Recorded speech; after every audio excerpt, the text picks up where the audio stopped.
Alam mo ba na sa Tagaytay Ridge, may mga nakakakitang libo-libong multo na naglalakad tuwing tag-ulan? Hindi ito biro.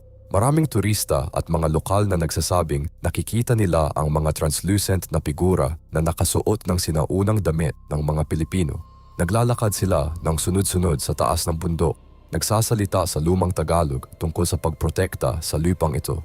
Sa Palace in the Sky, mga security guard ang kumuha ng litrato ng mga kakaibang liwanag na hindi maipaliwanag. Sabi ng mga matatanda, ang spiritual energy ng Bulkang Taal ang nagbibigay lakas sa mga engkantong ito. Kaya nga ang mga may-ari ng restaurant sa Ridge ay nag-iiwan pa rin ng mga handog sa mga viewpoint. Noong 2020 lockdown, dahil malinis ang hangin, mas malinaw na nakita ang mga supernatural na manlalakbay na ito. Ang mga Kastila noon ay nagtayo ng mga simbahan sa Ridge para labanan ang mga pagan na prosesyon na ito. Pero hanggang ngayon, galit pa rin ang mga sinaunang tagabantay sa mga bagong development sa kanilang sagradong lupain.